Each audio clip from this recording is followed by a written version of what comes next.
Ladies and gentlemen, boys and girls, welcome to the RCL25 qualification round 1, split 2. We're doing Mazda Mx5s. We are at Laguna Seca. I am very attractive, and with me, as always, is the man who has a plan for the ham, Mike Magas.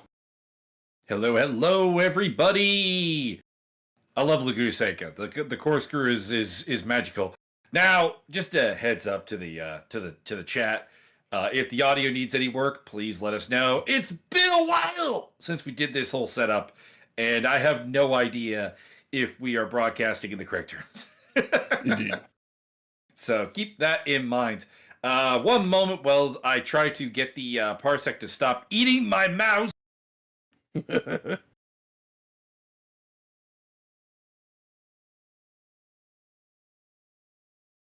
Dun, dun, dun. Please pause for technical difficulties.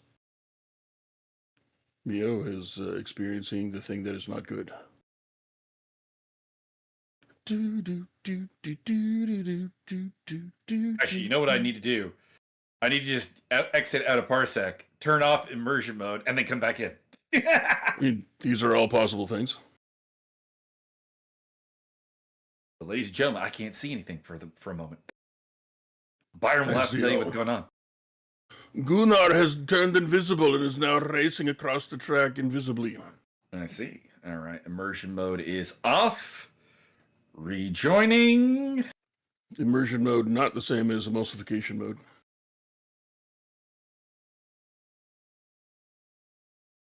Would you look at that? My mouse is back. Thank you very much. Gunnar. So this is the opening round of this whole thing, so I do not know what to tell you about standings and so on, because there are not one. And to be honest, I'm not 100% certain on what the deal with the rules and everything is, but we'll figure it out as we go along here. See. And get the commentary names out there, and get the QR code out there if you want to go check out the ESR store. Heck yeah, get yourself a wonderful, comfortable So hoodie. in the field today, right now, right this second, we have 15 drivers. We have Peter Daniel, Gunnar Rickles, Fotis Zoglu, the Greek Freak is back, Byron. Ha-cha-cha. We've got Martin Evans, Stefan Franks, Nicholas Campbell, Wilfredo Sevilla, Fran Hidalgo, who is new to me, I do believe, Ariel Zatoni, Henny Lefebvre. I'm going to go with Lefebvre until I hear differently. Willie Vanden Herk. I like that name. Oliver Erm, Jason Underwood, and finally Niels Lefebvre, which I assume is related in some way to Henny Lefebvre. However, we did have that race a while back where we had two Kratchvilles, and they were not related. So that is possible. Indeed. I was kind of disappointed. I thought that might be Nev Campbell for a second there. Nah, Nicholas Campbell. No offense, Nick. No offense, but come on. Looks like I may have a slight push-talk issue, so hopefully that doesn't get in the way. Push harder. Yeah, I don't know what's happening. When I'm off Discord, it's not doing it. So One moment. I'll Oh, be yeah. right. I'll be right back. I'm gonna kick it into admin again. It was in admin. Apparently, it's not in admin right now. Anyways, Byron, fill time. It does that to me too. I just have to leave Discord in full screen mode, so it's technically on top of whatever. Let me just try that. Okay. Yep. Not working, unfortunately. Well, you're fired.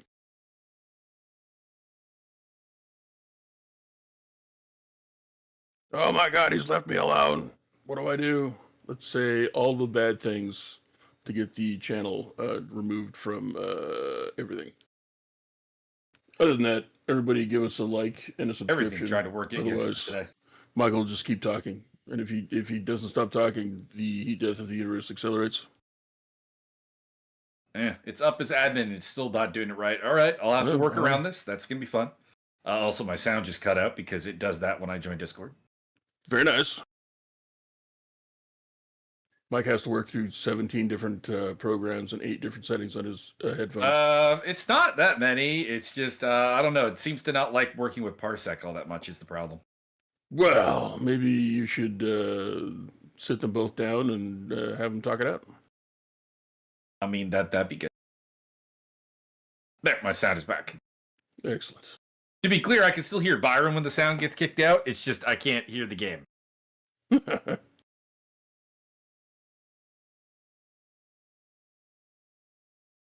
Unfortunately, when I'm in VNC, the mic doesn't seem to want to work, so there may be some delayed commentary coming from me. We'll see how that goes. I see the audience is growing. This is good. The audience swells with anger. Possibly We are wrapping up practice here, so there's not a lot to talk about. I don't know what these guys are running as far as setups are concerned. Could be in a practice setup, could be trying something new, could be in a full-on qualifying setup, so I don't even know if these paces are necessarily accurate, but it looks like we have about a 5-second gap across the field. And there are 2 drivers. One is Jason Underwood, the other one is Niels Lefebvre, who have yet to post a lap time yet, so we'll see if they give us something to work with there. Also, I like the 8-bit livery. I believe Wheelie Vanden Hercules here is running a straight 14 with leaf springs for suspension.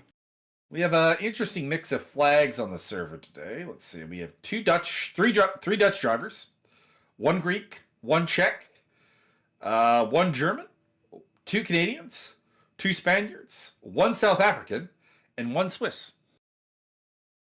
Swiss? Actually, 2 Germans. I missed the second German. And an Argentinian, Ariel Zatoni. How's the Swiss even going to race if he's always in neutral? Ba-bam!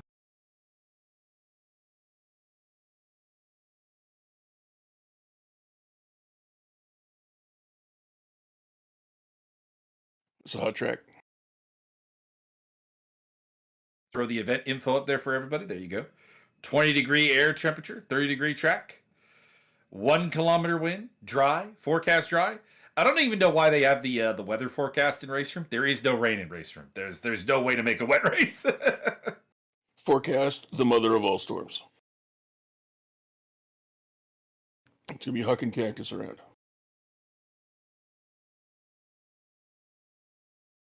Going through the desert on a horse with no name, we have Hidalgo. I'm just going to... Yeah, Byron will clear time for you while I mess around and continue to try to make my goddamn settings, my Steam work. Oh my God. Steam, pardon me, my Discord. What's to say other than I've had a knock at the door? Well, that's going to have to wait. Mike, how many woodchucks would it take to chuck all of the wood in East Jersey? Oh, a lot in that case. Probably a lot. More than 3.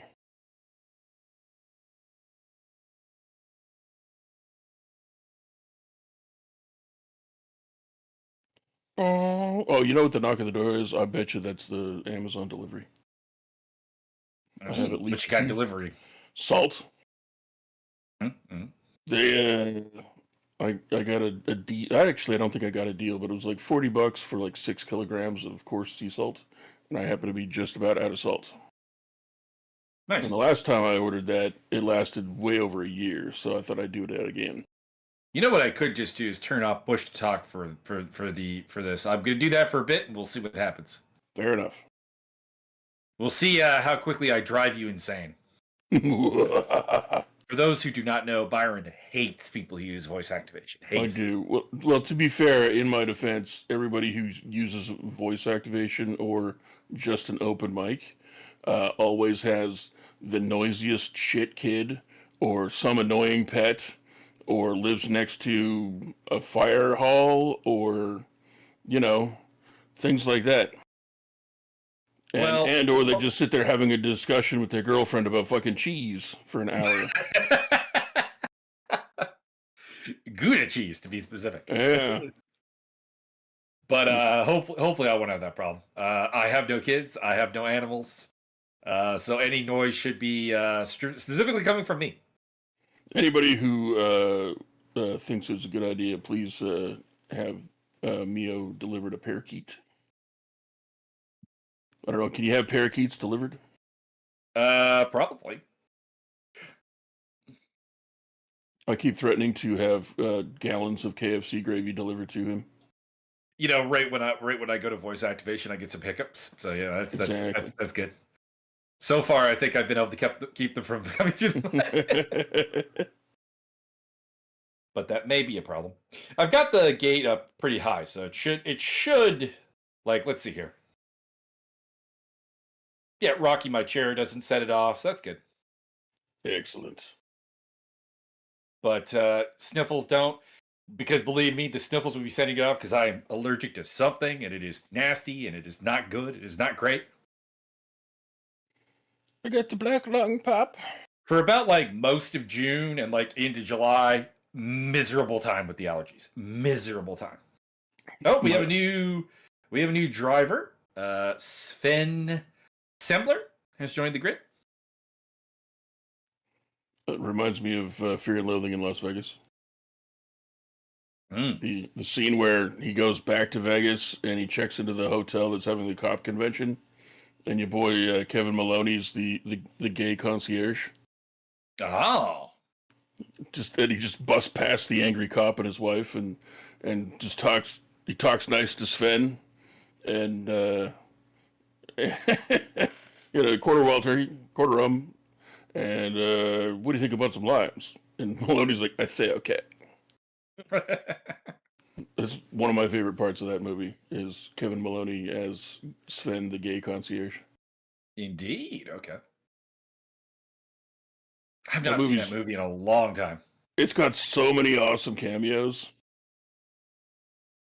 You got Gibbs is in it. Leroy Jethro Gibbs, Mark Harmon. Ah, Mark Harmon, yeah. Brain, come on. That super hot chick was in The Mask.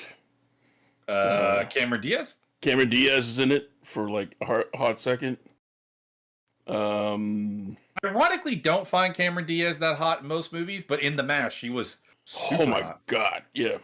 Gary Busey has an excellent bit part in there. Of course. I can't remember who else. I'm trying to think of.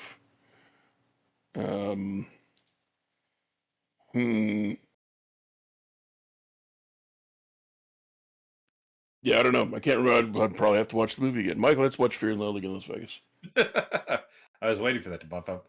Let's see here. Movie. Cameos. They got a list here on Wikipedia. Oh, nice. Troy Evans, Debbie Reynolds, Jeanette Goldstein, Vern Troyer. Oh, right. Gregory Itzen, Lorraine Newman, Hunter S. Thompson, and Penn Jillette. Oh, yeah, Penn Jillette's in there. I forgot about that. And Hunter S. Thompson plays himself, looking back at himself through a drug-fueled shenanigans. Yep. And does Debbie Reynolds really count? Because she's not, like, physically seen. Well, it's a voice cameo. Yeah, that's fair.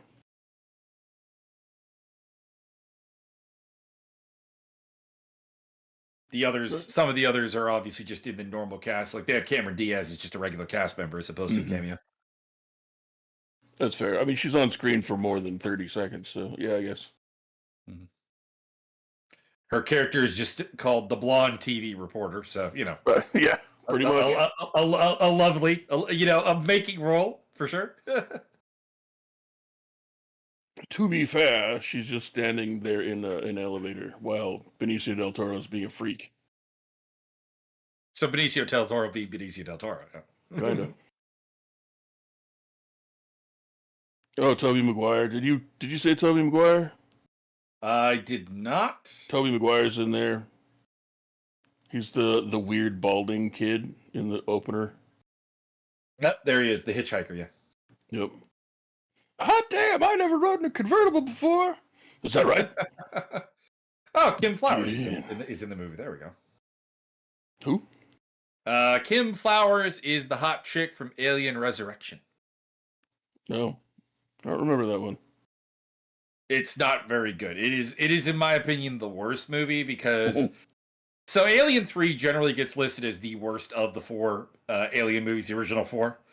However, I give credit to Alien 3 for having everything going wrong as far as is that the one where they absolutely screwed Fincher over? Oh yeah, exactly. Yeah, that's what I'm getting at. Yeah, that one gets passed. The fact that movie comes out being even watchable given the backstory is impressive. Whereas with Alien Resurrection, everything went right and it just was still not very good.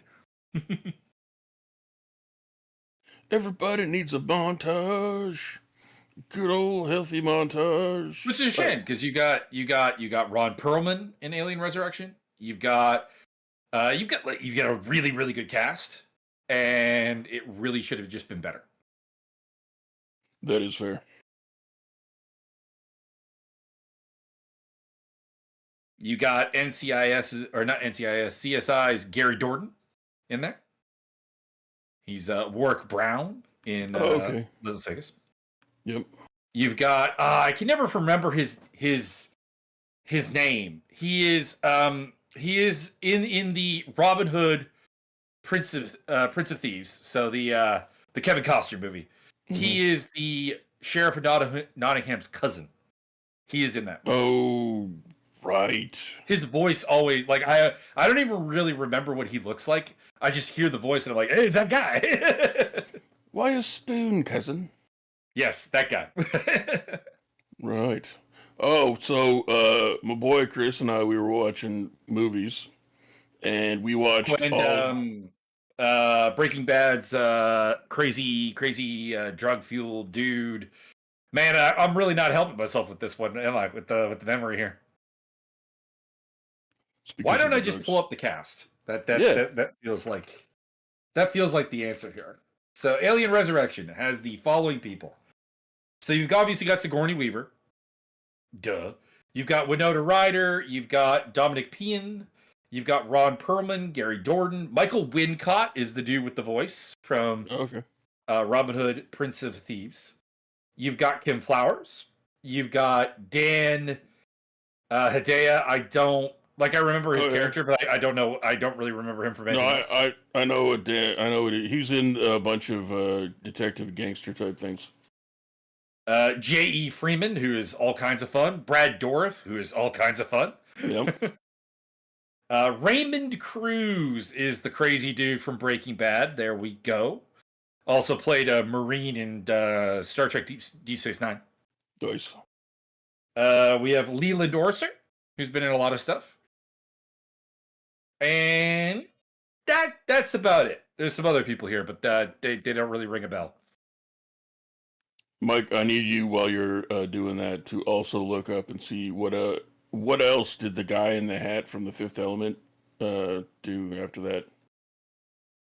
Which guy in the hat are we talking about? We're talking about the hold up in the beginning of the.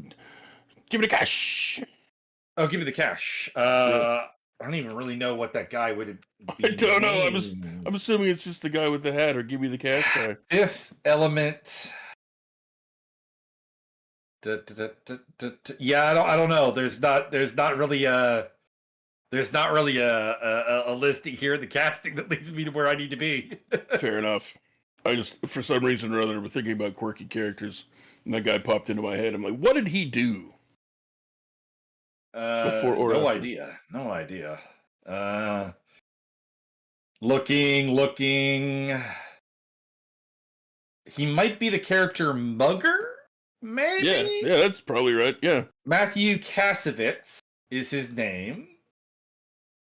But what he is is his game? in not really anything else I'm recognizing, to be honest. Oh, bummer. I kind of hoped he had secretly this other cool career. No, nor anything that has a particularly good star rating on IMDb. Fair enough. Oh, yeah, that's definitely the guy. 100% that guy. Mm-hmm. So Chris and I were watching movies, and we watched, he'd never seen Lord of Illusions. Mm-hmm. So we watched Lord of Illusions and In the Mouth of Madness in the same night. And something was bugging me, and I couldn't really, it's one of those things that I didn't know why I was being bothered by something I couldn't even put my finger on.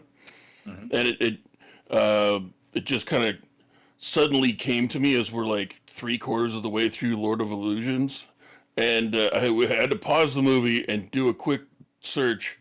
And the main character from Lord of Illusions is also Benny from the Mummy movie. Ah! Hey, O'Connell! Yeah, no, like, I couldn't figure... I have all the horses! Hey, Benny! You're on the wrong side of the river! So, I don't know, it just, like, it's one of those things that just culminated all at once. We're like, oh my god, that's the guy! What do you mean the guy? Pause movie, look it up. Yeah, I'm right, that's Benny. It's Benny. Because we had watched all... I've seen him in anything else, but he was very good in the funny. He, can't remember. He was in something else as well.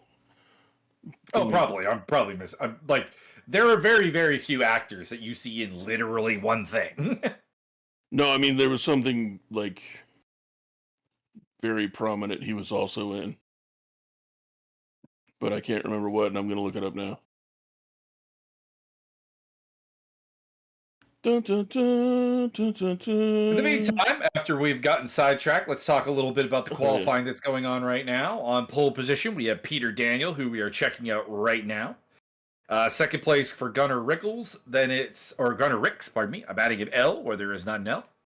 Then it is Ariel Zatoni, Fotis Zoglu, Steve Davidson, Martin Edmonds, Sven Semler, Adam Komorowski, who's joined up the server, Stefan Frings, and Wilfredo Sevilla.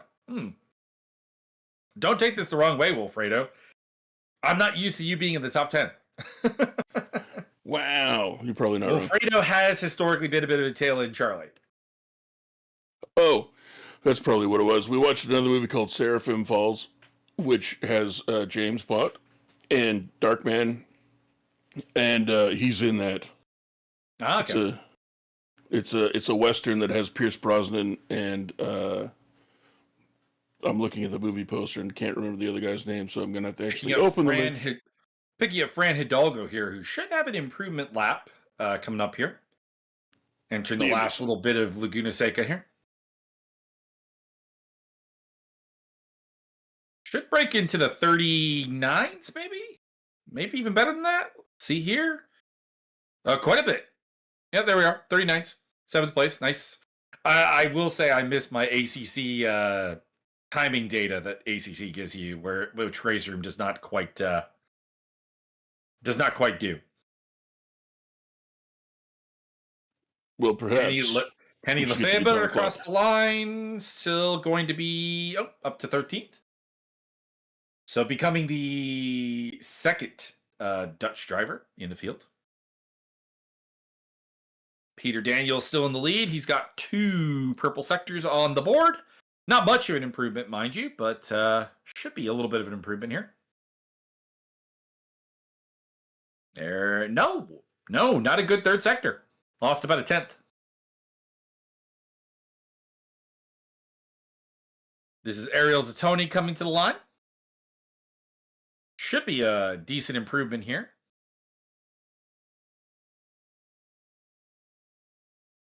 No improvement. Wow.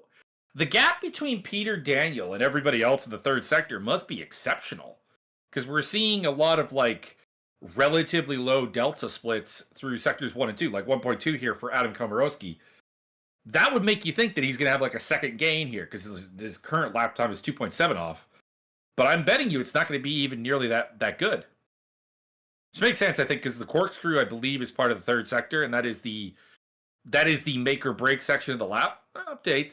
But case in point there, he still lost about 7/10 in the third sector. Let me just see if I can get the sector breakdowns here. Okay, so sector 1, no, I don't have it on the map I have here. 1 sec. Oh my god. Mike, is it true that Peter Daniel is actually driving an MX5? Nope. Let's see here. I need a track map that has the sector times, if you please. I guess I could just pop up the where is it here? I don't know. Oh, they don't have the track map option anymore. That's a little bit lame. It used to be that in RaceRoom you could pop up a track map on the screen and like just look at it and see where the sectors end. But alas, that does not appear to be an option anymore. Let me see here. So per the internet, I have...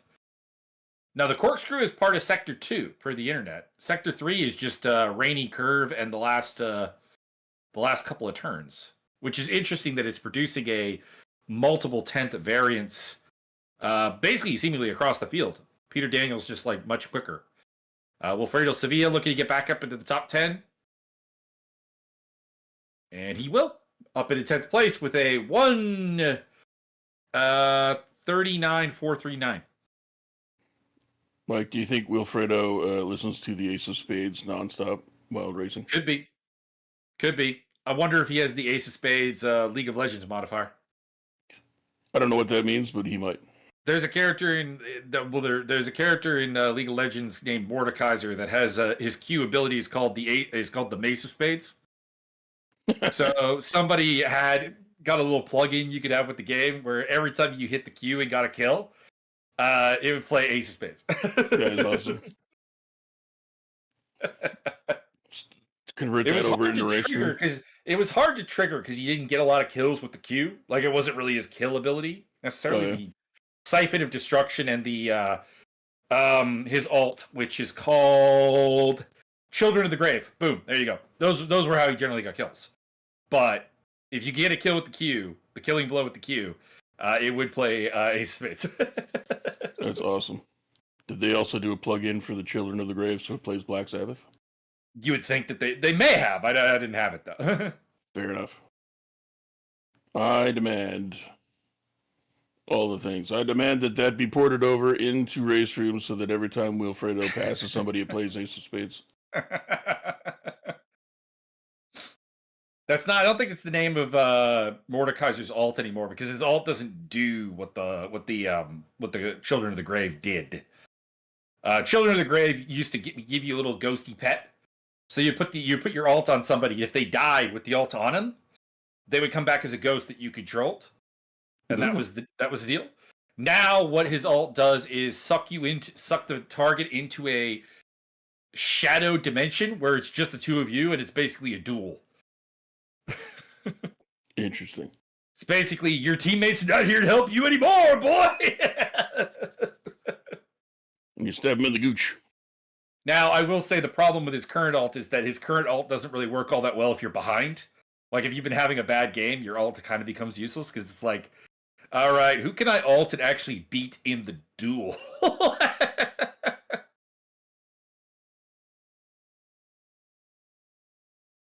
But his current ult is basically the classic, you're not locked in, I'm not locked in here with you, you're locked in here with me.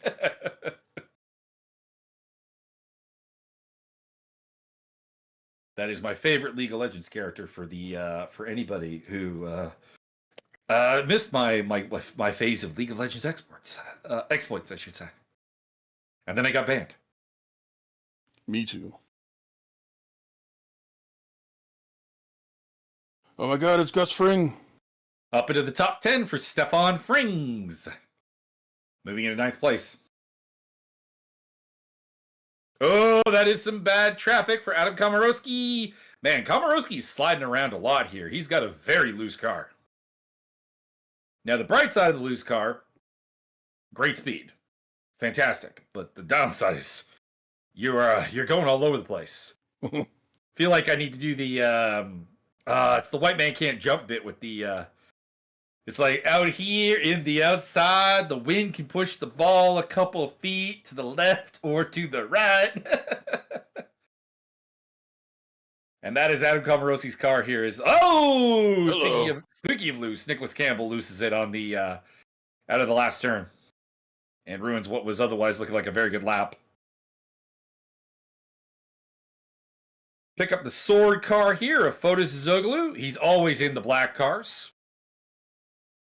It's a pattern with him. Can't blame him. If there's a green livery, I'm probably going to take it. So, Hell yeah. I definitely feel the... also, the whole thing with RaceRoom is you don't necessarily... When you buy a car, unless you want all the liveries, which costs extra, you just pick one livery. So you pick the one that you like. And if you're a big fan of, black liveries, you're going to have a lot of those and not really anything else.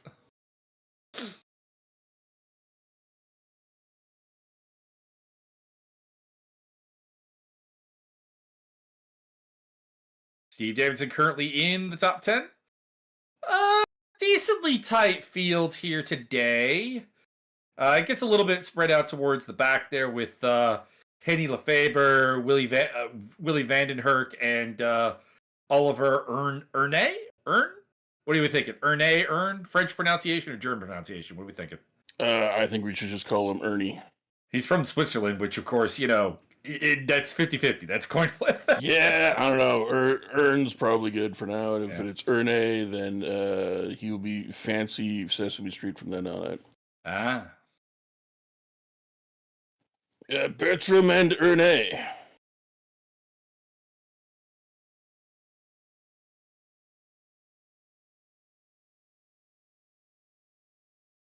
I do love that Switzerland is the only country in the history of Formula One that had a Grand Prix while Grand Prix racing was illegal in the country.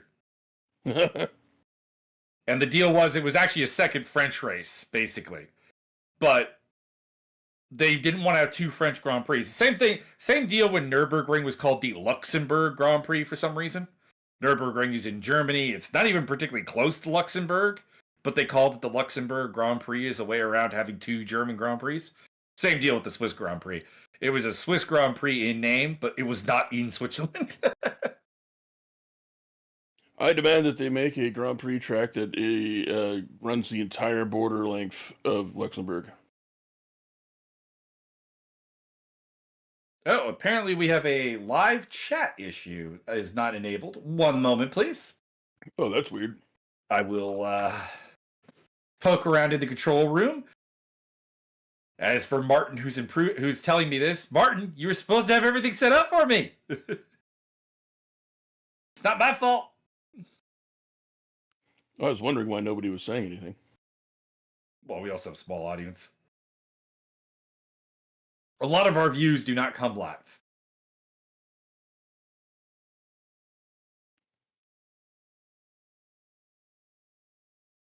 Let's see here. Where is our stream settings? That should be a YouTube thing, I would imagine. Yeah, that's where I am. I'm not seeing a live chat enabled. I think the live chat is working. I just put one in there with the ESR account, a little test there. And Byron did as well. Yeah, it's working. So Martin, if you can hear the sound of my voice, I think the problem is on your end. Testes, 1, 2, 3. There we go. Martin is up and chatting with us in the chat there. So time running down here, minute 9 left. So we're talking about the last lap or maybe two. Maybe you could squeeze in two at this point. But Peter Daniel still in the lead. Jason Underwood in 8th place. He had no time in the qualifying setup, or in the practice. So there we go.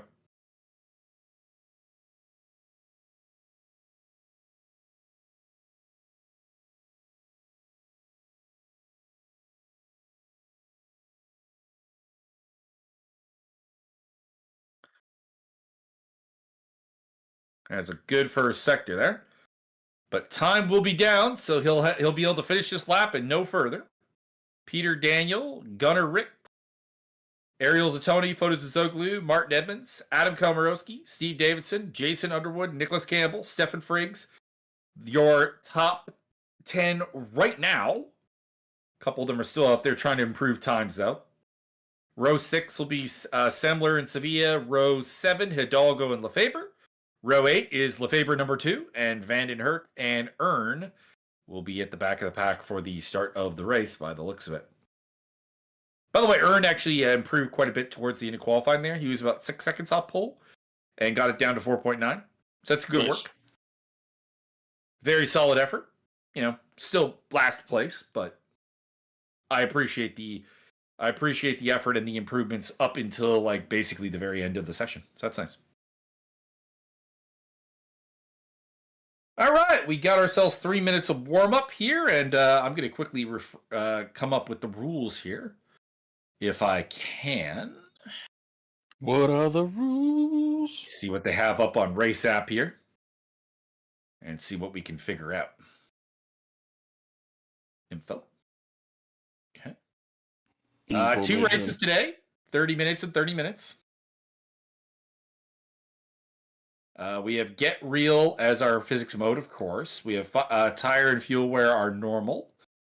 Setup is fixed. Interesting. So no ability to do setup work, which I know is pretty minimal on the Mazdas anyways. We have slow down penalties. No pit stop required. We have a reverse top 5 for race number 2. And that's about it. So pole position for race number 2 should belong to Martin Edmonds, as it is using the qualifying reverse grid, or that might be for race 1. I do not know. It does not specify here on the page. I think to spice things up, we should have a perverse grid. Well, that would be interesting. Wow.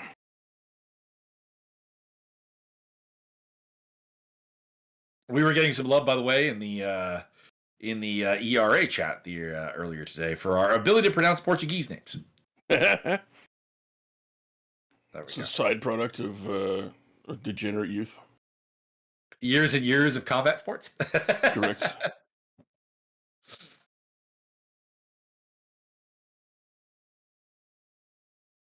Although it is fun to hear people just still say things like Royce Gracie. If you want to try your hand at beating Byron in the combat simulator, feel free.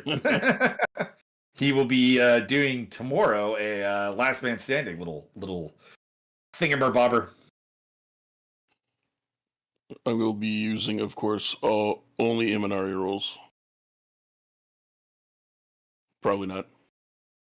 It would be interesting if you did something really, really silly. But, you start doing the beer and bolo. It is your call.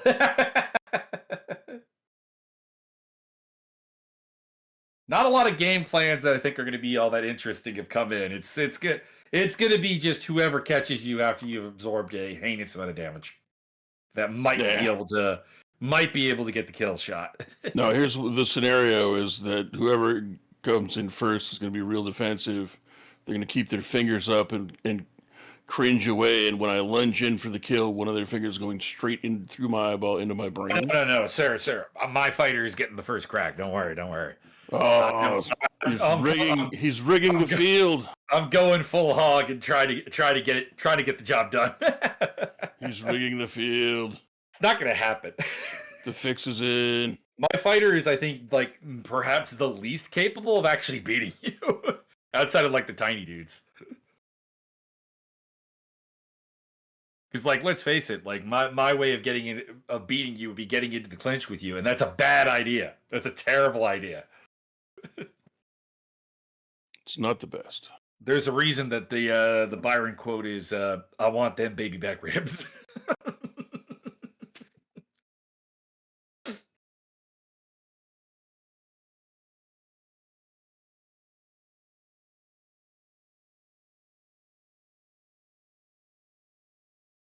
I mean, the person who has absolutely no hope of beating you would be Christian, I guess, because he's tiny. Christian. He is a flyweight. On board with Oliver Earn for the start of the race here. And off we go. The green flag is here at Laguna Seca. We are headed down for the first time to the Andretti hairpin in anger. Gunnar Ricks trying to get into the lead here against Peter Daniel. I could barely hear myself over the cars. Daniel will keep the lead ahead of Ricks, Martin Edmonds, Ariel Zatoni, and Komorowski. That is your top five. Zoglu's had a bad start. He's back to sixth place ahead of Campbell, Underwood, Davidson, and Semler.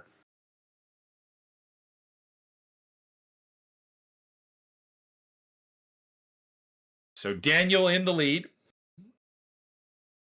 Ricks in second. Edmonds in third in the white and red car. On board with him. As we head up to the corkscrew, Byron, do you remember the corkscrew? I remember that it might be a tad angular. Well, you're about to see it. It's the next turn coming up. We just went through the kink. And we're heading to the corkscrew for one of the most difficult turns in all of American motorsports. Let's go! Very nice.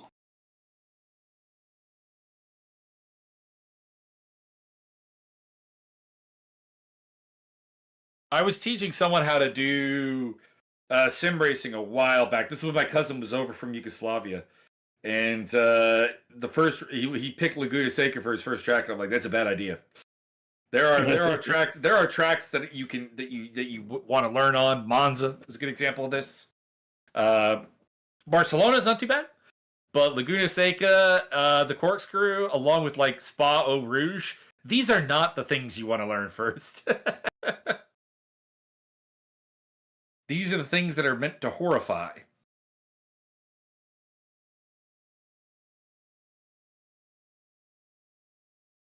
On board with Adam Komorowski, who runs in sixth place behind Fotis Zizoglu, and has Zizoglu, that is Ariel Zatoni.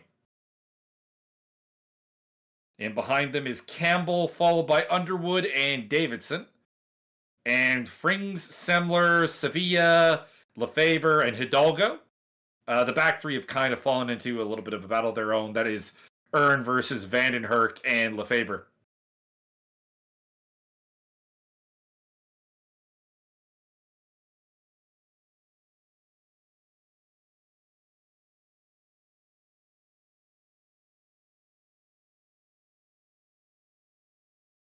Peter Daniel still leads the way. His last lap was a 1:47.17.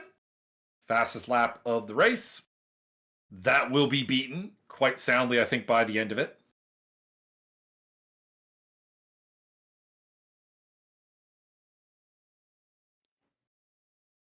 The winner gets an MX 5.1. On board with Jason Underwood, our South African representative.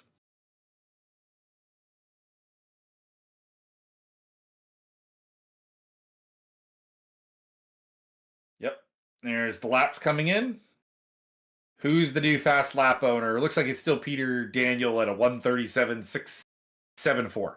I still think that there will be much faster than that before the end of the day.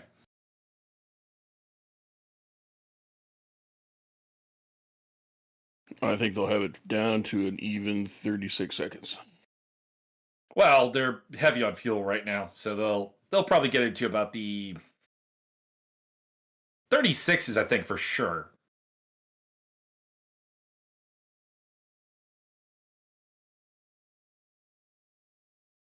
Underwood on the attack against Nicholas Campbell. Campbell gets the elbows out there in the U.S. Air Force car and hangs on to 7th place for the time being.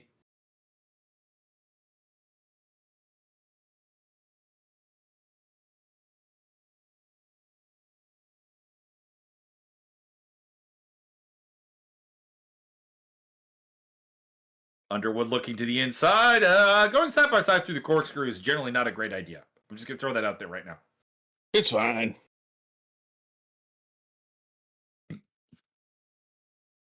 Oliver Earn is off the track somewhere.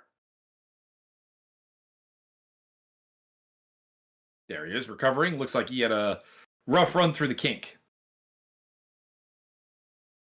Sometimes you got to pay double for that.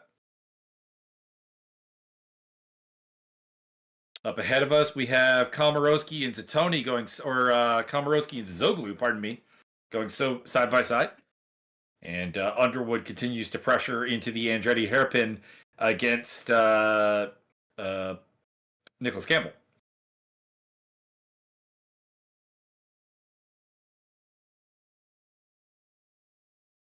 Good luck to all the other ESR racers who are in action in other splits. There are 4 splits. This is the second of them. Oh boy. You keep hitting the bumper like that, you're going to dull your sword.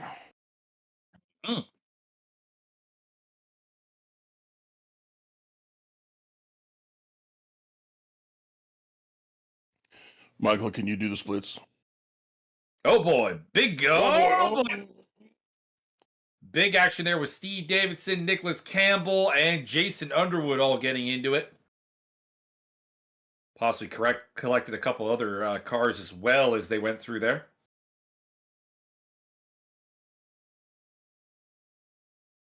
That'll reshape the bottom part of the top 10 quite a bit. Reshape your face. A little bit. Komorowski hangs on against Zoglu for the time being. Zatoni up ahead going after Martin Edmonds, a classic rivalry, Martin Edmonds versus Ariel Zatoni. And we're on board with Henny Lefebvre, who is battling with Willy Vandenherk for top Dutch honors.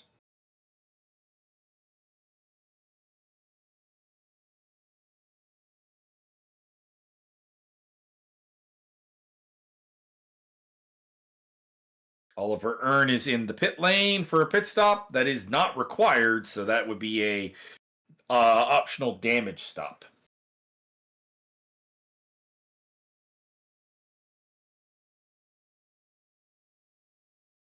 I didn't know you were allowed to have optional damage. Not optional damage, optional stop. They need a montage after they accept their optional damage. A couple other cars going in for damage as well. Nicholas Campbell, and as well as Niels Lefebvre. Niels is having the hover wagon adjusted. Very nice. I personally preferred what was going on with Campbell's car. It was like just the one side that was jacked up. Zoglu versus Komorowski side by side in the corkscrew. Camera guy, what are you doing here? What are you doing, camera guy? I know that I'm technically the camera guy, but right now it's an auto control. Semler versus Sevilla in the corkscrew. No dice there. Fran Hidalgo on the back end of that, as well as Steve Davidson. And behind him would be Jason Underwood.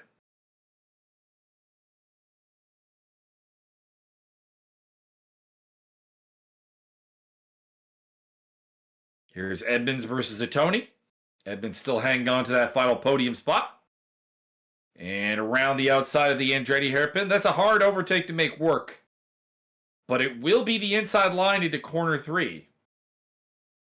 Or corner 2, depending on your point of view. And Zatoni got through. Again, the camera. Camera guy, okay, fine, auto director. I'll do it myself. Making me do manual control here. God damn it. I'm going to change his name to Manuel Lebor. Mm-hmm.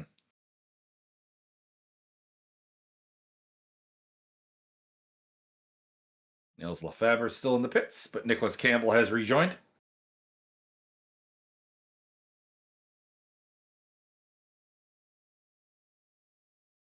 And Wilfredo Sevilla having a good day up in 8th place.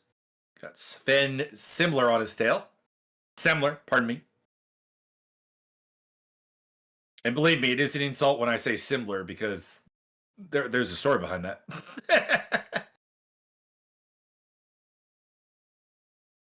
That poor bastard who got knocked out real hard on the Ultimate Fighter. Oh, right. And got Rampage making fun of him while he was unconscious.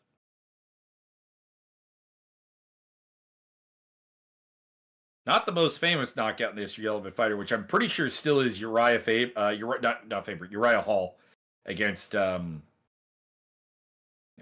moving up a spot there is Steve Davidson going side by side with Underwood, pardon me. It was the Adam Sella Uriah Hall knockout. I think is probably the most famous one with the I'm sorry, Adam. Yeah. That was really scary. He broke his jaw and, well, knocked him out, but broke his jaw as well. And so he was so messed up from being knocked out that all he could do is just very loudly moan in pain. And everybody was very terrified. That was the Dan Semler, Matt Riddle knockout. The Sella knockout was just Sella being dead. There were no sounds. Oh, Ariel Zatoni has gone off the track. I'll drop him out of the podium contention for the time being.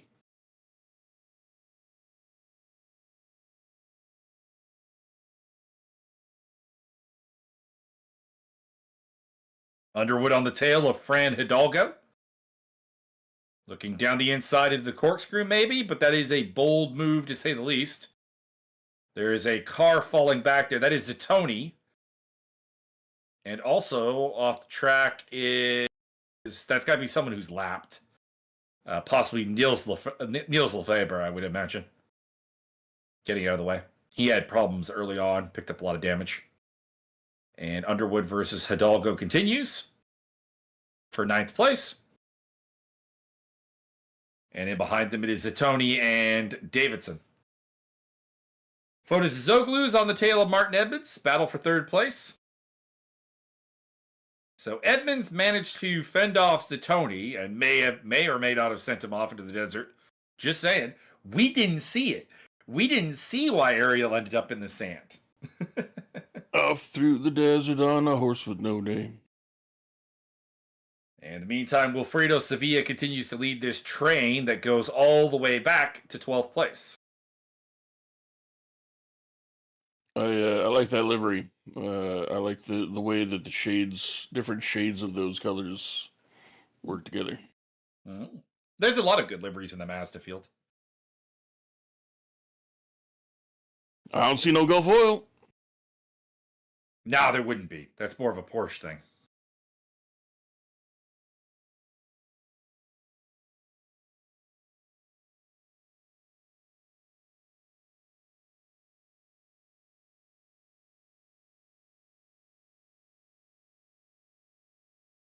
I may require a bathroom break between the 2 races. I'm just going to say. Right now. That is perfectly acceptable. That's what Zoglu up the inside of Martin. And Martin manages to close the door there through the final turn. Whoa! Getting a little sandy.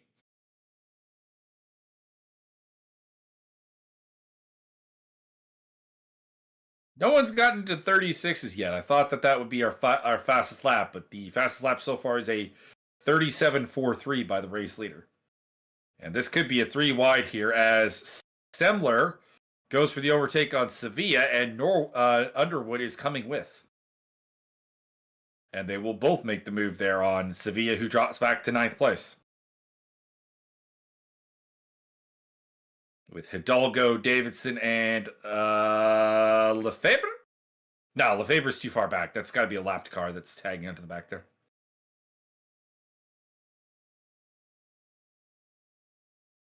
Which, to be clear, could make it Lefebvre, just the other Lefebvre. Niels as opposed to Henny. Was this about some Hennessy? Underwood looking for the move. The kink is a dangerous spot to go for the move, and obviously so is the corkscrew, but at the same time, there's not a lot of great opportunities around Laguna Seca. This is a very limited overtake selection. Semler, for the time being, will hang on.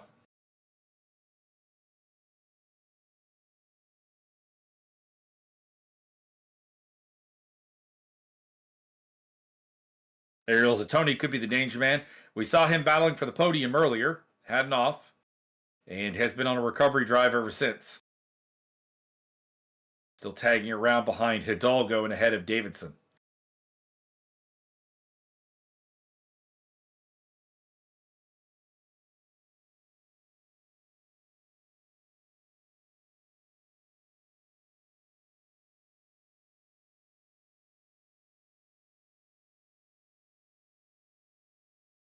Davidson looking for a move there as Zatoni gets very wide through the Andretti hairpin, and Davidson may pick up a spot for free here. He will.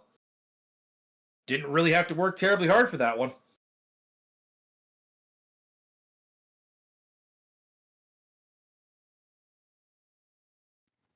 I think now's the time that Ariel's going to start throwing live badgers into people's cars as he passes them by. Could be. Could be.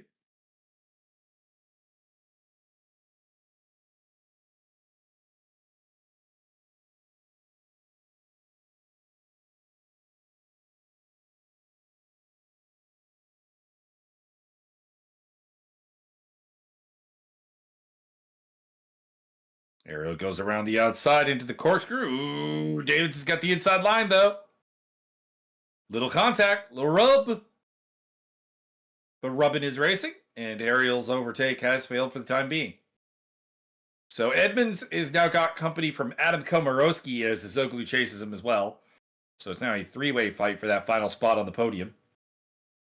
Not much going on at the front. Peter Daniel has about a 3-second lead over Gunnar Ricks. And both of them are quite a ways clear of this battle. So it looks like they'll be 1-2. And the question is, who's going to be behind them on the podium? Jason Underwood continues to try to make his way through, overtaking Sven Semler. And that'll be good enough for 7th place for the time being. He was higher up in the pecking order, of course, earlier, but had that... whatever happened between him and Nicholas Campbell, we didn't see it, so I can't really speculate. But they ended up side by side and blocking the track. So something happened.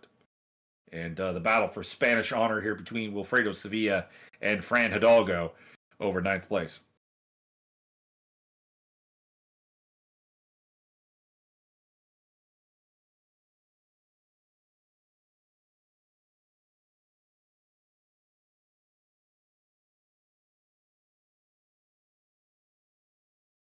Semler is not giving up.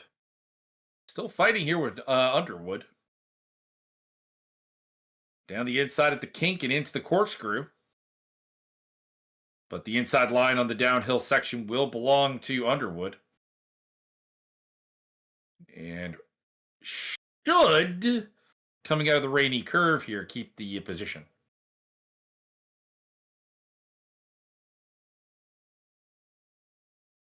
How's it going to get rainy in the desert, though? It does rain in the desert. It's just very rare. The rainy curve, though, is just named after a driver.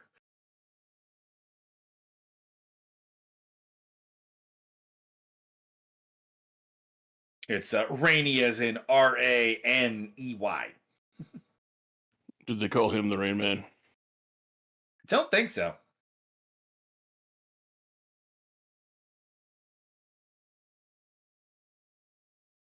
Racing doesn't really do like kind of ironic nicknames much. It really kind of requires Adam Komorowski and Fotis Zoglu have a coming together. We tuned in a bit too late to assign blame there. Komborowski should get underway still ahead of Stefan Frings, though.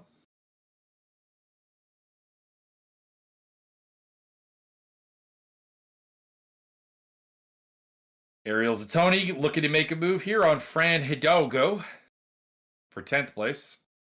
Through the kink. And up towards the corkscrew, Wilfredo Sevilla is ahead of them. Zatoni with the inside line, but as you know, that's going to turn into the outside line. But he makes the overtake. Nerves of steel from the Argentine driver. And Hidalgo comes back at him, but Hidalgo's going to end up off the track. And really the winner of this is Steve Davidson, is he's going to overtake both of them and take 10th place. Says thank you very much. A polite wave as the Canadian makes his way through.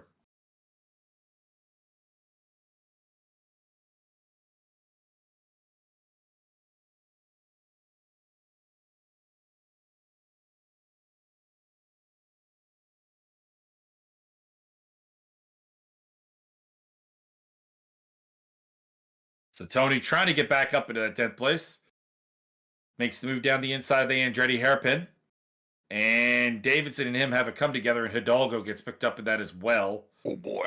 It's Niels Lefebvre making his way through there. He's a lapped car. So they'll more or less retain their positions. Davidson losing a spot to Hidalgo, but they will fall well behind the likes of Underwood, Semler, and Sevilla.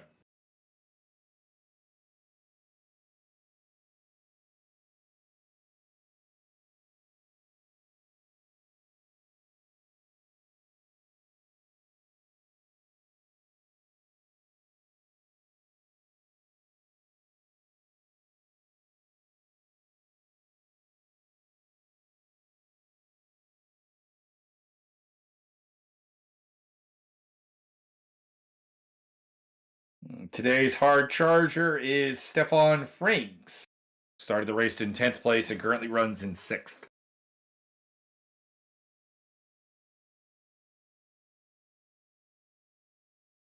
Davidson got a really good run through the corkscrew there. Might have also cut the track, if we're being honest. But if the game doesn't catch you on the slowdown penalty, it is what it is. And he is going to overtake Fran Hidalgo as a result.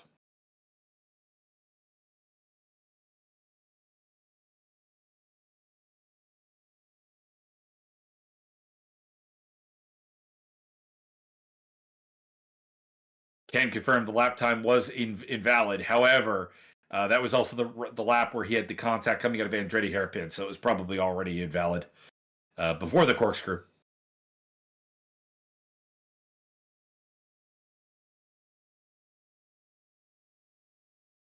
Haven't really had a look at Stefan Frings, to the point where actually I didn't know what livery he was running. He is in the yellow Mazda car.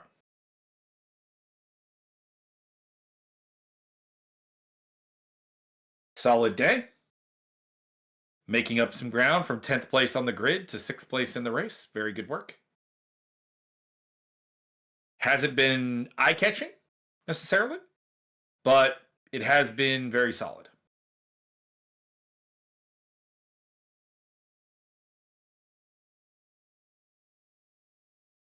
But they all have so far fallen to... Oh, we lost Steve Davidson. No, Steve Dave. He's retired. You can't do this to me. There was a brief off between him and Fran Hidalgo. I wonder what happened there. Didn't see it. Peter Daniel getting a little bit of time in the sun here as he continues to lead from Gunnar Ricks. And Edmonds has had some drama, but he holds on to 3rd place ahead of Zizoglu, Komorowski, and Frings. Underwood, Semler, Sevilla, and Zatoni rounding off the top 10. See if Davidson's still here. Okay, he's still here, so he probably will take part in race number 2.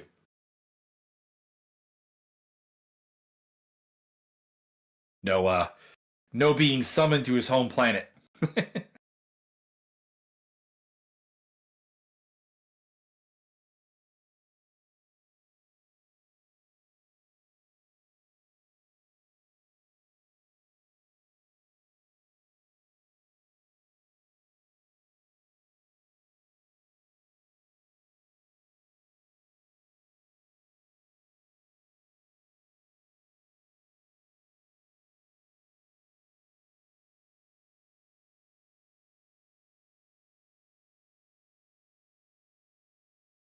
just on auto director at this point to check everything out. Everyone's pretty spaced out, so there's not a lot of action going on right now. The closest battle is the one that you're watching right now, just over a second between Martin Edmonds and Fotis Zoglu. And it is also over a podium spot. It's Crazy Glue versus Poutine Man. Who will survive? Good question. Cheese curds. Indeed.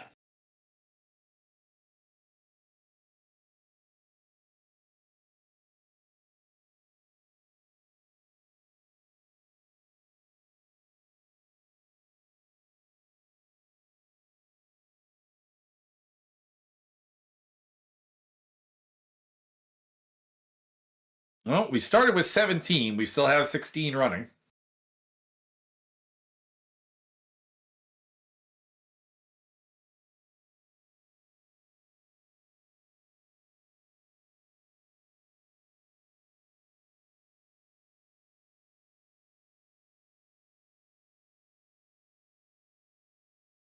Interesting note, there were only 4 legal laps last time around.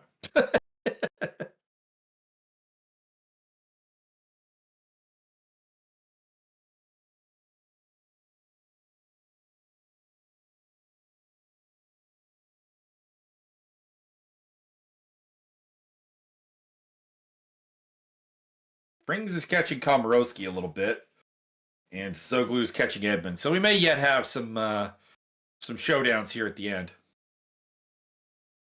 Not really sure how. Did Komorowski must have had a spin. Right. He got into it with Zoglu and may have nudged his rear quarter panel. I do remember him spinning now. I was trying to figure out why he was 11 seconds behind when he had previously been kind of the not really involved in this fight for the podium necessarily, but within vision of it. And I'd forgotten that he had that spin. He was attacked by a rogue DJ. Well, that would be a terrible fate. A fate worse than death, you could say. I could say.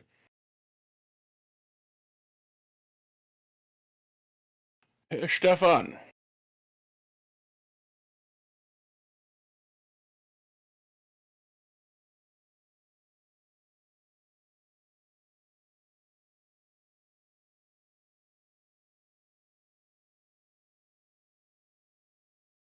Limited action, but at least we have the lovely sounds of RaceRoom.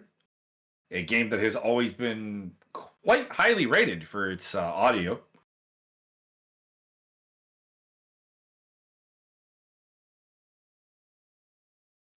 They should have a reggae band in the stands that plays.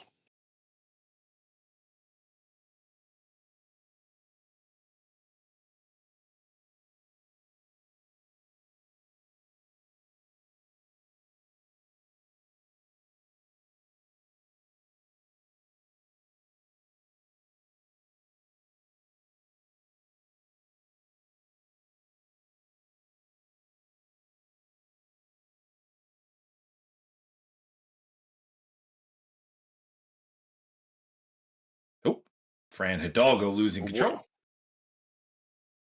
Out of control. He was on his own, so can't imagine anyone played a role in that. Probably just caught a little bit too much of the curb.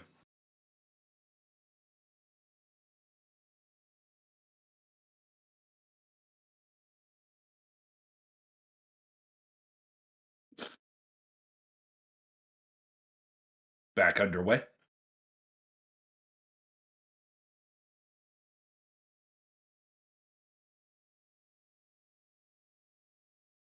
Also was in the vicinity of the kink, and we do tend to see a fair number of mistakes through the kink.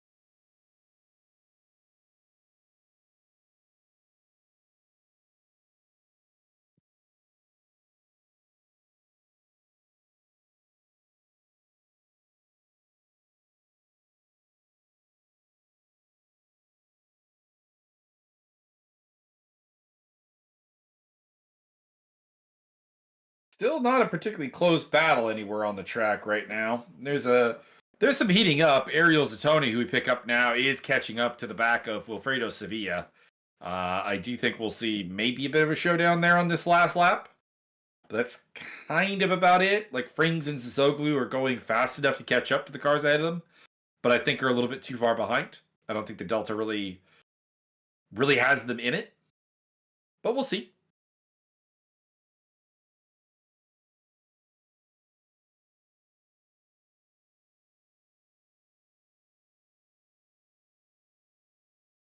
Taking manual control of the camera. Do it. As Ariel's looking for the move. And we don't want to miss it.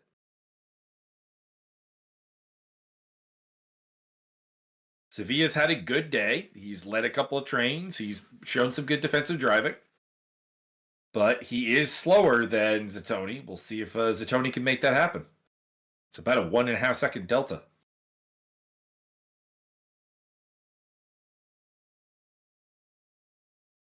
Meantime, Peter Daniel has picked up the W. I think that was supposed to be a celebratory donut, but it didn't quite work out.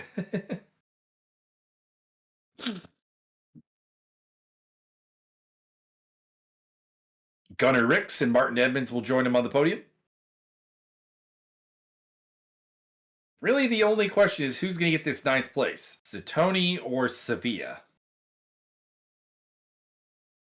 I believe it will be John Cena. Dun, dun, dun, dun. Da-da, da-da-da-da. You can't see him. It will be Wilfredo Sevilla who hangs on towards the end, though. So Daniel, Ricks, and Edmonds, your podiums. Zizoglu and Komorowski in the top 5. And then Frings, Underwood, Semler, Sevilla, and Zatoni, your top 10. Rounding out the field, we have Fran Hidalgo, Henny Lefebvre, Willie Vandenherk, Nicholas Campbell, Niels Lefebvre, and Oliver Ern. Pardon me. I said it like it was an M and it's an N.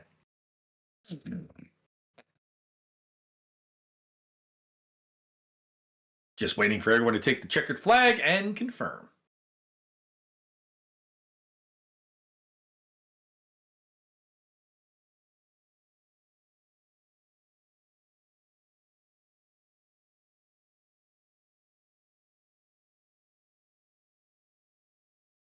There we go.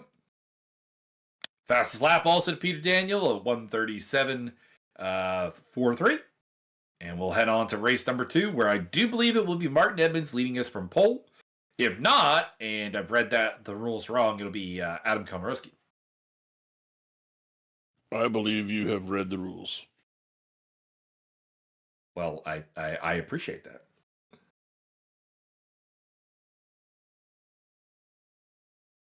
The urge to use the bathroom has kind of faded, so He's gonna explode. playing with you. No, I don't intend to explode.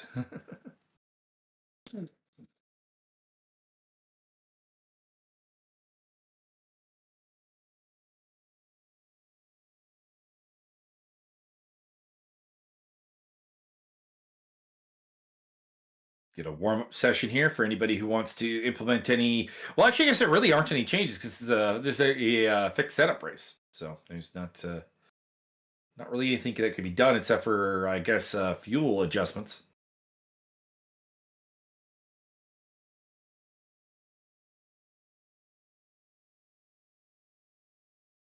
And beg pardon if any sniffles are coming through the microphone. You're just gonna have to have your nose removed. That's all. I mean, there would be advantages. Although you could never go out in the rain again, you'd drown.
couple people practicing starts by the looks of it.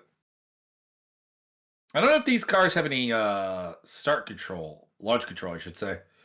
I have not raced the Mazda MXs in RaceRoom, and I really should, because they do look very, very fun.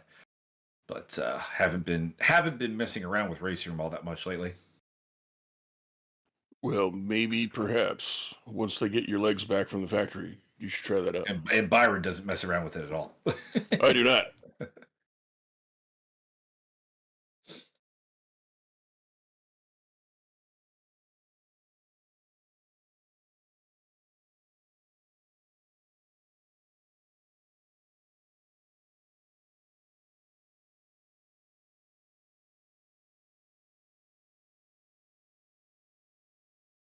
All right, formation lap here to kick it off, and we'll see who triumphs here in race number 2. Byron, do you have any predictions? Anyone you're looking at with keen interest?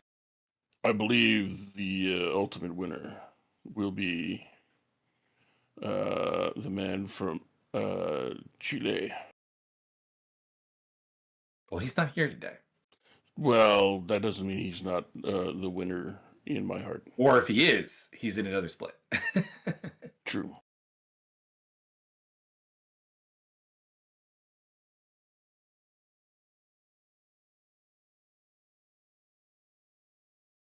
I see that James Butler and John Barker and Simeon Naku are in the voice chat, so presumably they are active in other servers. Ha-cha-cha. Steve Davidson gives us our on board as he brings us from the back. It'll be Komorowski, Zazoglu, Edmonds, Ricks, and Daniel in reverse order. And off to the start we go. Komorowski does have the lead from Zazoglu, with third place belonging to Ricks. A lot of action in the back there. Semler in the yellow car trying to make some moves. Also trying to come through there is one of the white and red cars. We have a couple of those in the field, so I'm not entirely sure who that is. But it will be Komorowski who leads, at least for now.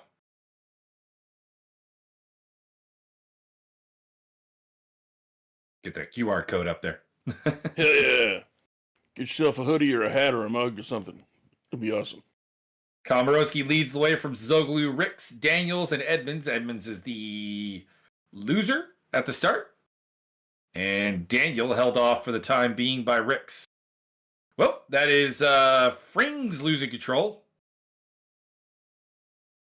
And a couple other cars off there. Underwood had to take evasive action.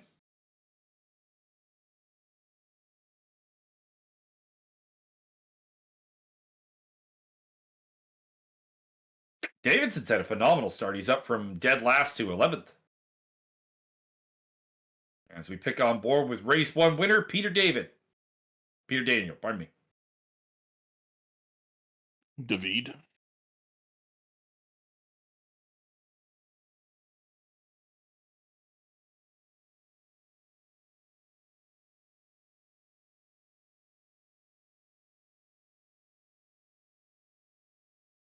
Tight battles really throughout the field.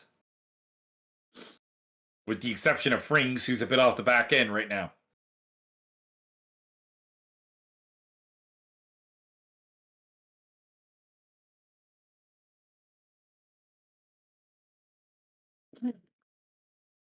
And even he would have been in the fight had he not had the mistake there.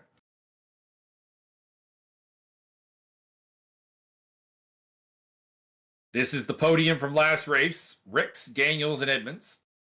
Not in the same order. Ricks is ahead of Daniel. Komorowski and Zoglu trying to make a breakaway at the front. Well, they sort themselves out. Put him in the wall.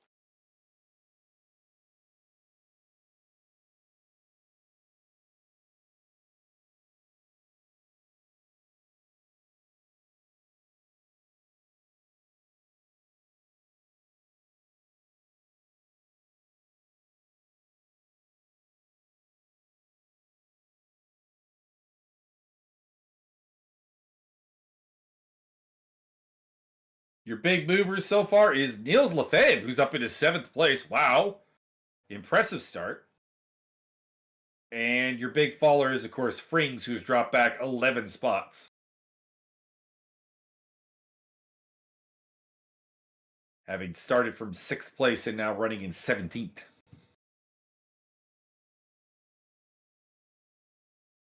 On board with Peter Daniel.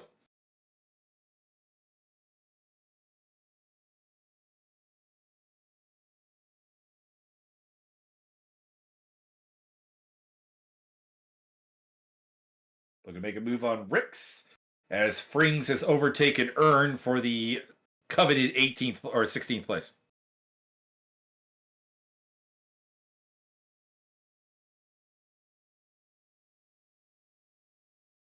Michael, is it true that in the last 5 minutes these cars transform into robots and they just run around? That would be intriguing. That would be some reboot stuff. Hell yeah. Still remember the first episode reboot was the Formula One race that turned into a hover car race and then airplanes. But do you remember the 14th episode of GoBots? You know, I would probably be able to look it up and like remember the episode, but no, I do not remember offhand what the 14th episode is. Me neither. I just remember that GoBots Transformers were out. I don't think I really came remember. Out and everybody's like, "What the fuck?" I don't think I really would remember the 14th episode of anything. The first episode of things I remember, but if you ask me what the 14th episode of The Expanse was, couldn't tell you.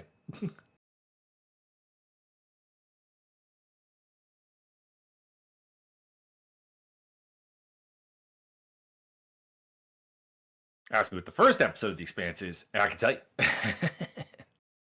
What about the crossover episode between House MD and Deep Space Nine? There's really no. Well, there is a crossover actually episode to a certain degree because they had the actor who played Odo in House. Very nice. He was a patient. I do, if I recall correctly, and I may not. Basically, House made his great diagnosis, and the patient was going to die anyways. Peter Daniel with the move into 3rd place there.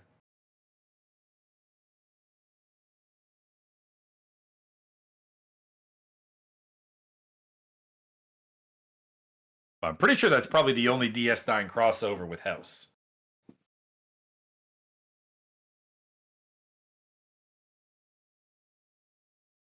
So speaking of stuff, there's a TV show called The Pit, which is being sued by the wife of Michael Crichton, the creator of ER, for being basically a knockoff of ER. I mean, maybe. I would have to probably say no, having watched both shows, but we'll see what happens legally speaking. They've got doctors in it. You can't have doctors in more than one show. So no, it's a more complicated deal than that. So originally, The Pit was meant to be an ER reboot, is the issue. But the wife did not give permission, did not believe that the compensation was sufficient. So they went back to the drawing board. They rewrote some things, so Noah Weil is in it. He's no longer John Carter, which was his ER character. He is now Dr. Robbie. And they changed some things.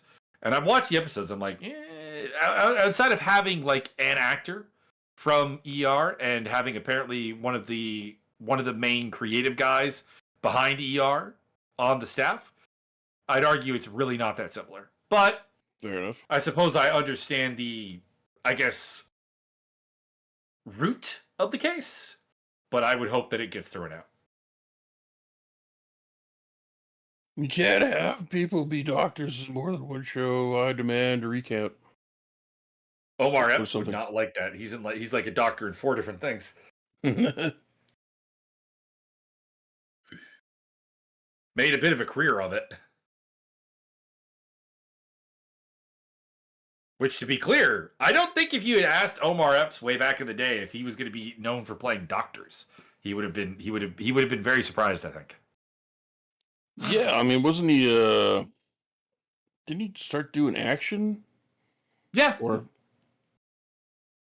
action slash like, black drama, urban drama. Nicholas Campbell off the track falling backwards. Well, I mean, people can look. Even Omar Epps got out of the Oh, pulled himself up. a little nudge there by Fotis Zoglu against race 1 winner Andre Peter Daniel. Damn, Daniel. Daniel going for the move, though. He's going to try and stick it up the inside here of Zoglu, and he will. Taking second place as we head down to the Andretti hairpin once again. Looks to the outside. Komorowski covers the inside. And trying to go around the outside. Switches to the inside.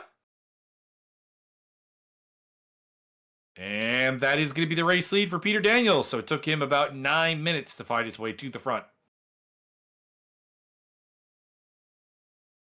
You can do it. Komorowski, Zizoglu, Ricks.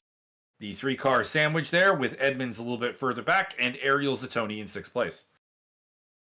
By the way, Nils Lefebvre, who started the race quite well, made his way up into 7th from 16th, has only fallen back to 8th. So he's having a really solid race number 2 after a really problematic race number 1.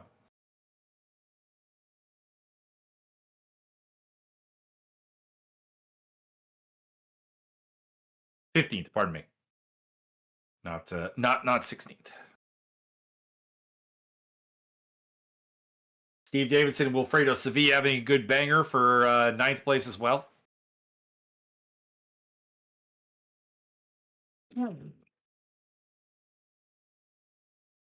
My apologies for the snorting. He's like cocaine. I wish. Cocaine. It would be far more pleasant than what is actually happening. On board with Martin Edmonds. Kids don't do drugs, stay in school. Do not become Dr. Rux of the Rock and Roll Clan. The people of ESR do not in any way support what Michael Magas says. Terrible role models do not follow my path.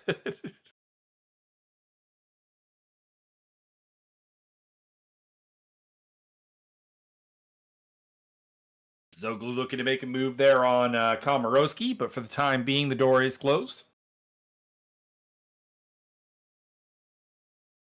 And Gunnar Ricks looking to make a move on Zoglu for 3rd place. And Edmonds just kind of staring at them like a juicy pork chop.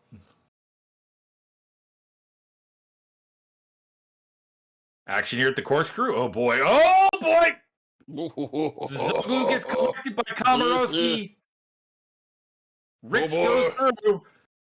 Edmonds goes through. They survive. Komorowski hangs on to 2nd place. So Tony is also past Zoglu. And Davidson and Sevilla briefly swapping places. Also now involved in this is Sven Semler, who has my favorite livery in the field. Very standoutish. You don't see a lot of orange, black, and green liveries. Correct. Gunnar Ricks making his way past Adam Komorowski to 2nd place. Komorowski comes back at him and spins him out. Martin says, "Thank you very much. I'll take the 2nd place." Komorowski's car looking very banged up. We'll see if he pits for that damage or not. Saw that coming a mile away, though, as soon as Ricks went with that move. I'm like, that's going to be contact, and it was. On board with Jason Underwood, who runs in 6th place now. Giving Komorowski a nudge. Or pardon me, that's Zoglu who's giving a nudge to.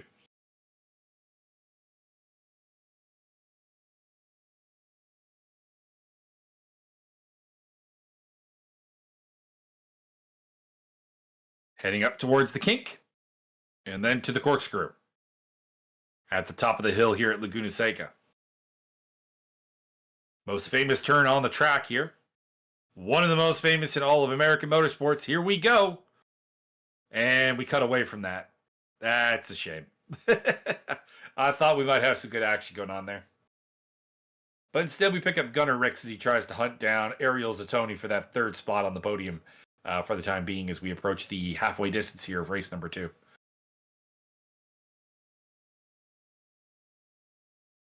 And it's Zoglu, Underwood, and Komorowski battling it out for 5th place.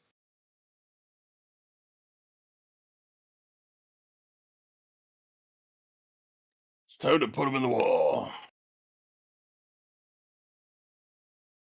We have Mike Stopbill in the chat. You what up? Is this the Martin Evans tire mukbang stream? Nah, he's done well today. Martin picked up a 3rd place in race number 1 and currently runs in 2nd place, Mr. Stopmill.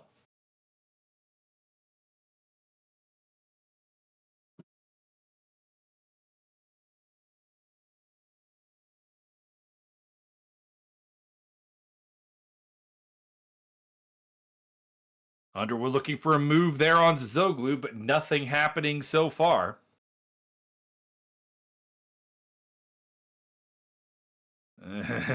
Fotis is getting a little bit of a kick me sign on him at this point.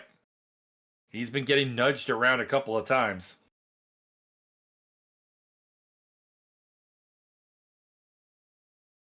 On board with Underwood.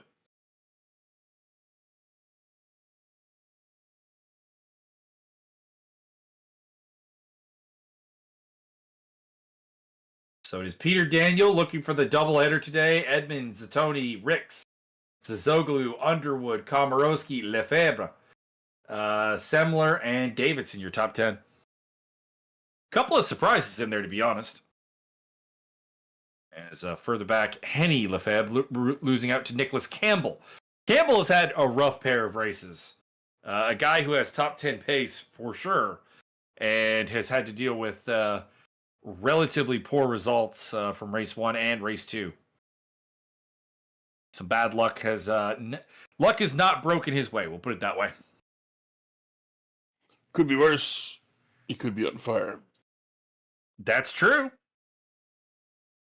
Could be upside down. Could be upside down and on fire.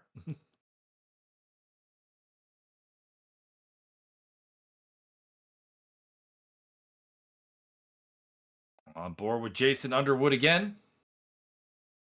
He's getting a good run on Zoglu into that turn pretty frequently. It's just he doesn't seem to really have the ability to bring that pace up to the kink and the corkscrew. We've got RC in chat as well. What's going on, RC?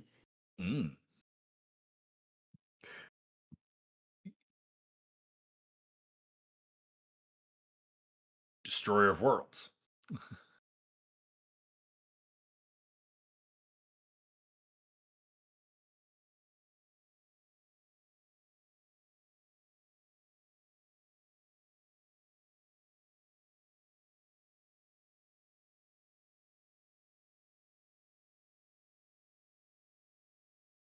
I think we're going to be sticking with this battle for 5th place for a long time to come.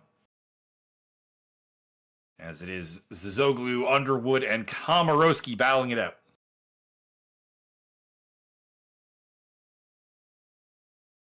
Not much happening up front. Things have kind of settled. Ricks has overtaken Zatoni for 3rd place and is pulling away. What's the pace difference between him and Edmonds? I don't know. They both did invalid laps last time around. So I do not have times.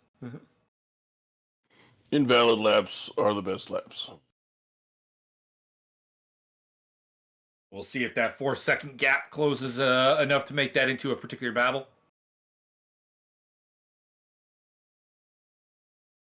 Vandenherk has fallen to the back of the pack. Brings is on the tail of Sevilla. Might pop it in there at some point. But for now, we continue to follow Jason Underwood in 6th place as he tries to get that spot away from Fotis Zoglu.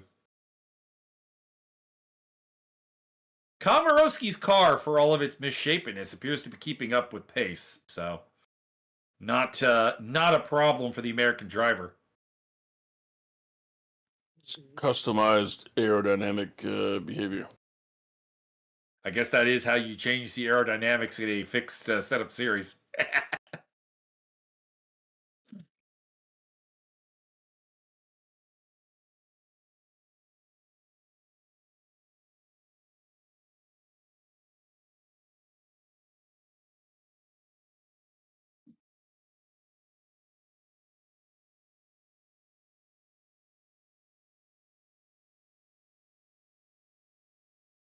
Underwood looking to the inside.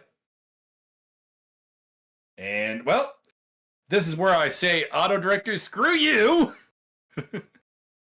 And take over manual control. Underwood got the job done. We'll see if the sword car can fight back.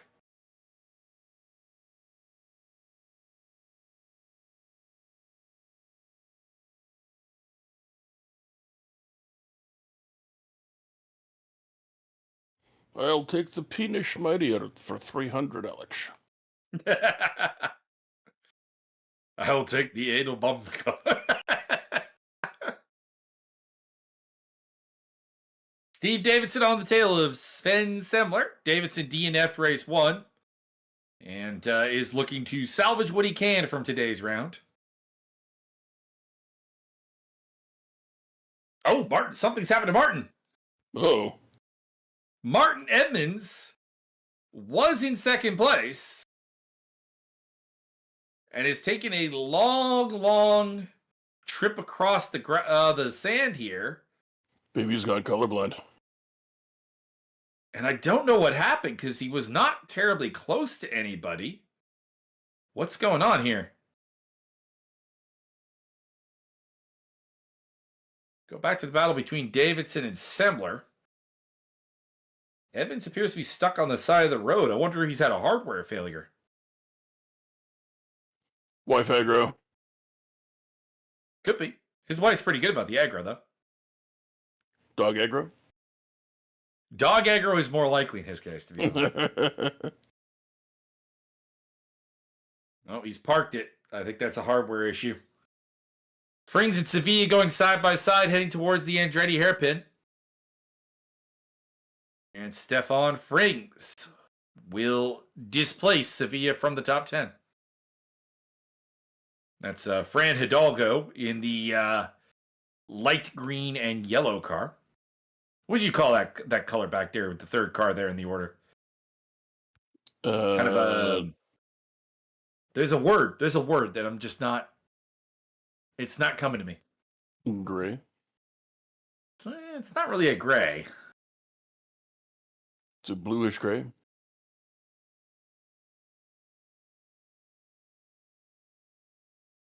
Or perhaps grayish blue.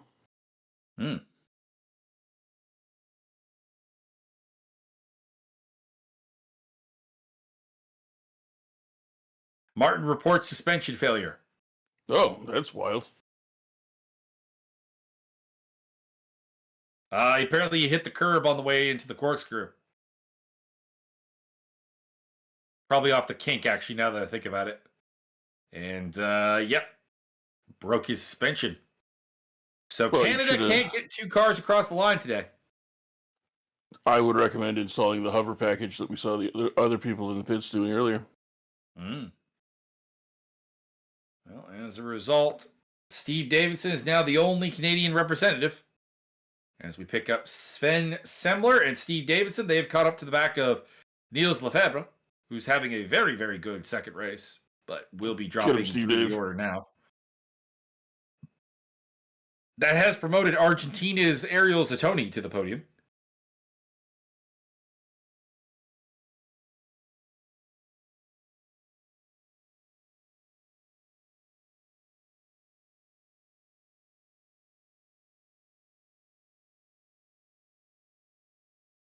And here is Jason Underwood going for the overtake.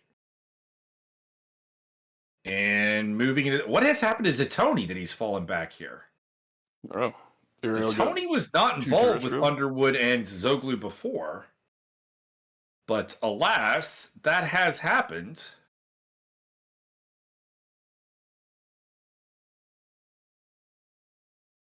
Also, we have Martin doing camera control now.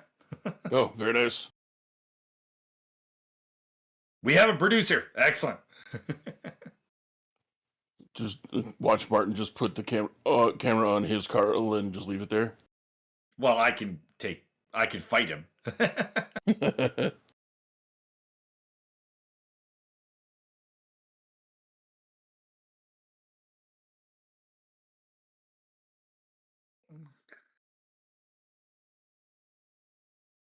Not that camera. Not that camera, Martin. Thank you. I like the scenic cameras, but they lose track of the cars.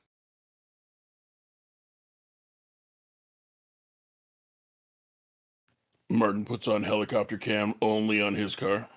Ariel losing out also to Zoglu. So I don't know what happened to Ariel.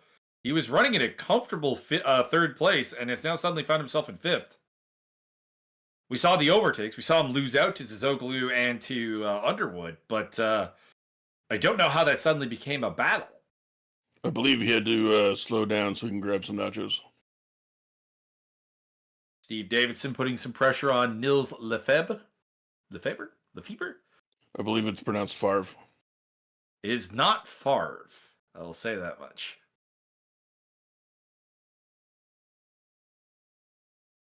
LaFarve. That would be amusing if it was that. Davidson trying to get around the outside. Oh, that is Sembler in the wall. Sven Sembler is falling back. He was on his own. That's an oddity. It's getting disassembled.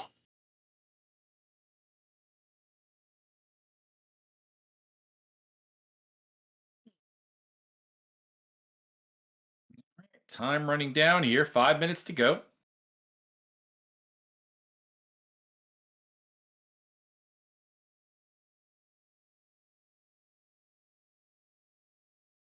And we are on board with Steve Davidson. Steve Davidson to the front. Lefebvre goes to the inside to cover. Heading into the Andretti hairpin. Can Davidson go around the outside? Gonna be close. A little bit of contact, nothing too bad. Rings in the background just going, yes, let the hate flow through you. And it will be a spot for Davidson up into 7th place. Cha-cha-cha. Nice recovery drive for the guy who started dead last here today. He's up 10 spots. All he had to do was push Martin into the fence, and he's all the way through. I mean that. Oh! Lefebvre gets spun around there as he gets into the rear corner of Davidson. I'd have to say that is a self-imposed spin. I do have to say. There was no real gap there.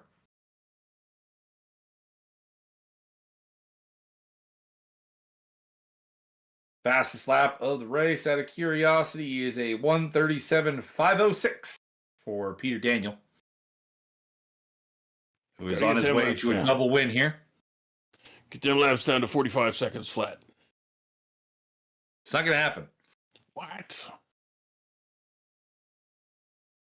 Byron, it's nice to have a goal, but it's generally good to have a goal that you can actually get to.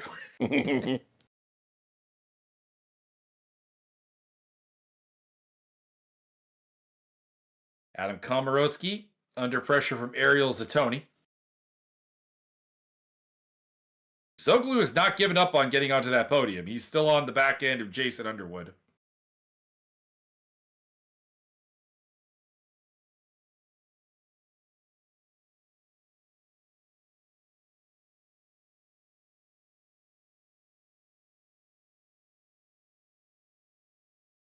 Dun, dun, dun, dun, dun, dun, dun.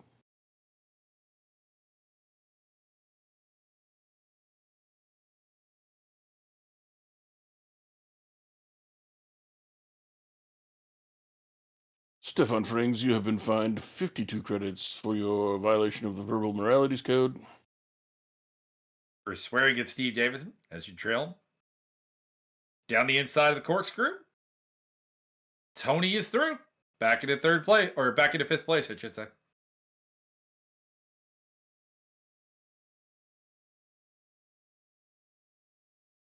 So your big climber here in race number 2, Davidson, obviously 10 spots up from 17th to 7th. And your big fall goes to Adam Komorowski. Started on pole and has fallen back to 6th place.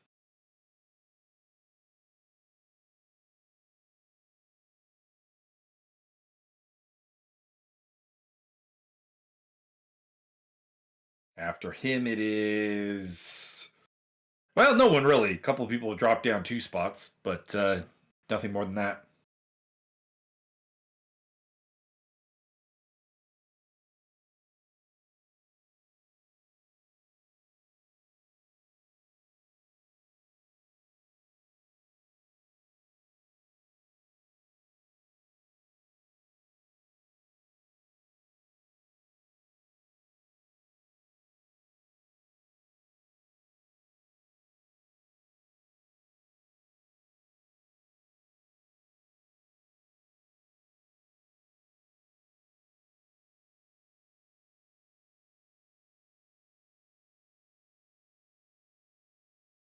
Maggle, do you think Zatoni's going to win this one? He's got a couple seconds left to do that. No, it's I think we're looking at the winner here, Peter Daniel, who will have one more lap because he is not coming across the line with the zeros on the board here.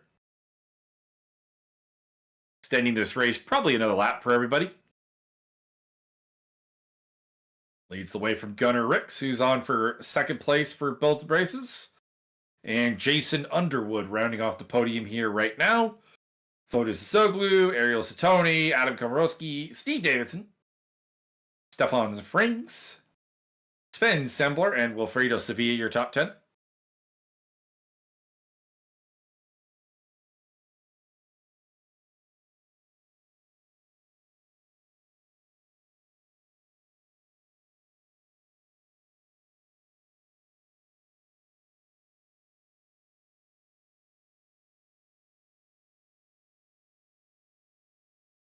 Nicholas Campbell and Fran Hidalgo on his tail still.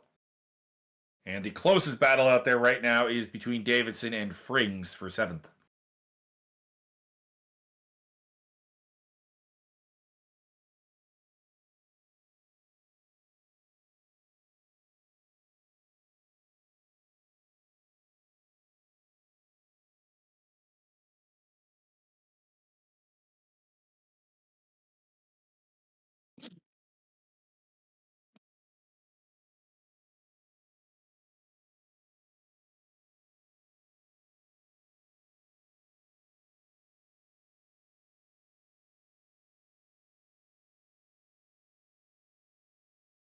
Komorowski suddenly right on the tail of Ariel Zatoni here again. So action heating up for 5th place here as they go through the last couple of turns. Can Komorowski get the job done? Or will the Argentine hang on to 5th place? There is the finish line. Checkered flag waves. They're side by side. Who is going to get it? And it should be Komorowski taking home 5th place. Very nice. Also battle to the line. Ooh, Nicholas Campbell. Well played. Spins out. Is he across the finish line or no? I think he is. Frings also losing out to Sven Sembler on the last lap.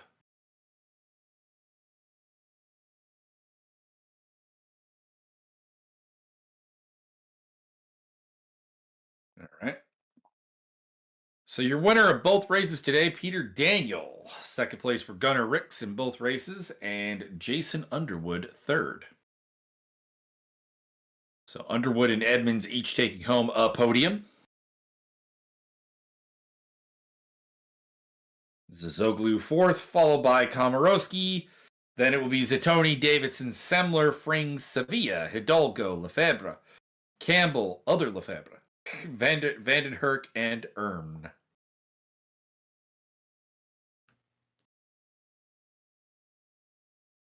Congratulations to everybody except Martin, who clearly had a pipe bomb go off in his car.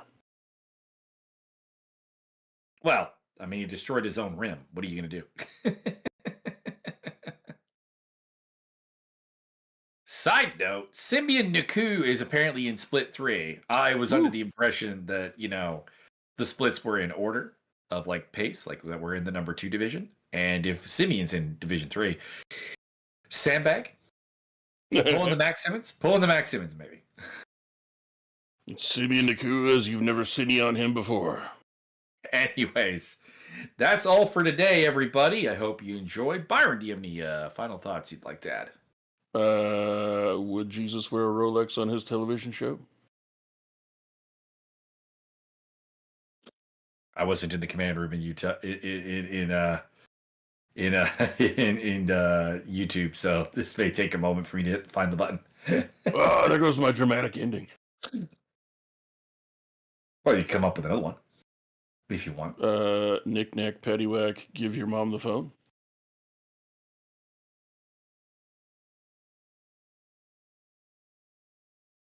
And we're off. We did it.